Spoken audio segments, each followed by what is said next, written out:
হাওড়াতে আছে, হাওড়া পরে ভালো জায়গা, সবাই এসে ঘুরতে পারেন। 12 জ্যোতির্লিঙ্গ যে আছে সেটা বড়।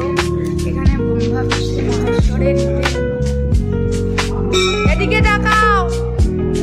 আমরা 3 এসেছিলাম বান্ধবী, একাকার হয়ে ঘুরে গেলাম বাবার কাছে। এত ভালো লাগছে, রাধে কৃষ্ণ এখানে সমস্ত কিছু আছে। এখানে আছে আরেকটা বাবা সোমেশ্বর মনে হয়, বাবা অনেক আছে ঠাকুর।